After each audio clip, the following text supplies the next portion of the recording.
John Walker Lindh, the man who became known as American Taliban, was released from federal prison today for good conduct, 3 years short of his 20-year sentence. Lawmakers and Trump administration officials today criticized the move, saying that he was still an extremist. And as Nick Schifrin reports, his release brings up larger questions of how the U.S. deals with convicted radicals. He was disoriented and used his adopted name. But John Walker Lindh was unmistakably American. My father's name is Frank. Lindh was a 20-year-old American who'd become an American enemy, captured alongside Taliban fighters in late 2001. He was born in California, grew up in a Catholic family, and converted to Islam. In 2000, he traveled to this religious school in Pakistan to study Quran. And then he crossed the border into Afghanistan to volunteer to fight for the Taliban. He arrived at the front lines on September the 6th, just before 9/11. He was captured in December, and CIA officer Johnny Mike Spann interrogated him in video filmed by Afghan intelligence. Hey, look, you know the people that you're here working with are terrorists? Shortly after, prisoners including Lindh rioted, and Spann was killed. Law enforcement brought Lindh back to face charges in Spann's death, but in a plea bargain, he admitted only to illegally supporting the Taliban. This week, Spann's daughter Allison wrote to President Trump requesting that Lindh not be released. She spoke to ABC News. He's responsible in some part for the death of my father, and so for him to be released early just was unbelievable. That dismay was echoed today by President Trump. But we'll be watching him closely. What bothers me more than anything else is that here's a man who has not given up his proclamation of terror, and we have to let him out. In 2002, Lindh released a statement saying, quote, "He never understood jihad to mean anti-Americanism or terrorism. I condemn terrorism on every level unequivocally." But 2 U.S. government assessments since then concluded Lindh has made pro-ISIS comments and, quote, continued to advocate for global jihad and to write and translate violent extremist texts. Lindh was released on certain conditions. He cannot possess an internet-capable device without permission or constant monitoring. He cannot view or access extremist or terrorist material or communicate with extremists. And he must undergo mental health counseling. That leads to bigger questions. How should the U.S. release convicted extremists? And should the U.S. try to de-radicalize them? Kevin Lowry recently retired as chief probation officer for the U.S. District Court in Minnesota. He established the only de-radicalization program in the country for accused extremists. Kevin Lowry joins me now. Thank you very much. Welcome to the NewsHour. Let's start with those supervised release conditions for John Walker Lindh. Are those sufficient to make sure that Lindh or anyone like him who's been convicted of these crimes doesn't stay radical in the future? Well, I don't think that they're foolproof, and there's a 100% guarantee with anything. What we do is we set up conditions to monitor, provide monitoring, surveillance, correctional treatment throughout the course of supervision.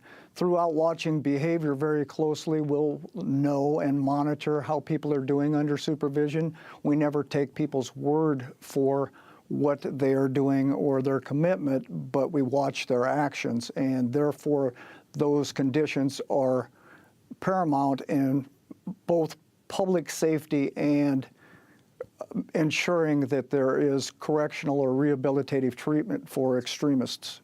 There's an irony, it seems to me. The U.S. actually funds de-radicalization programs overseas, as you know, because you visited some of those programs overseas. There is no national U.S. de-radicalization program, even though about 80 or 90 convicted terrorists will be released in the next few years. So do you think it's possible to take the program that you did in Minnesota and make it a national program? I believe that it's possible that it could be a model for national programming. I think each community is different. It has different challenges based on the circumstances. We have a large immigrant population that creates a certain challenge for us, and other communities have different challenges. And they have large groups of white extremists, for example. Those are also terrorism cases and will need to be addressed in the same fashion that other extremism or terrorism is addressed.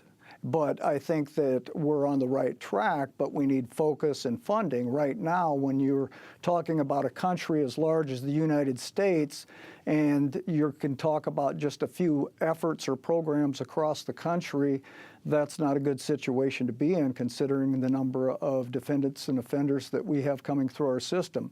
When you look at the UK, the PREVENT program, when I visited with them, they had a $67 million a year budget, and a lot of both government programs and non-government programs funded as a result of that in the area of dealing with extremist cases.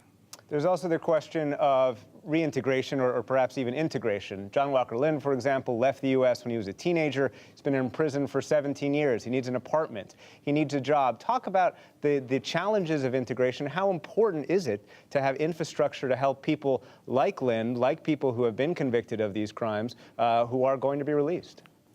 Well, I think it's important to note that as probation and pretrial services, this is our profession. We do this with many high-risk offenders and a number of different types of offenders that range from sex offenders to cartel, and now we have a growing group of extremist or terrorism cases that are coming out.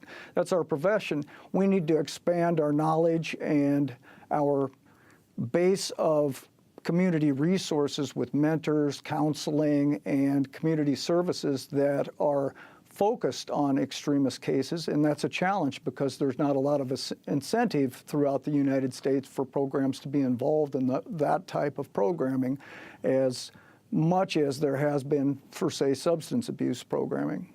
And just very quickly, do you believe there should be that kind of programming nationally? No, I think it's very important, and I think that there's going to need to be a lot of funding put out, and it's going to have to be a commitment to where it's steady funding over a long period of time. It's not a fix that's going to happen in a year, 2 years, 3 years. I think it's going to be 5 years before we even see, you know, is the program that we're using currently working, what adjustments were being made, and what kind of funding will be available to make adjustments. And if we lose sight of that, and we'll continue to ask ourselves these same questions every time there's a catastrophic event, which unfortunately has become our new normal. Kevin Lowry, who established the first de-radicalization program for accused extremists from Minnesota, thank you very much. You're welcome.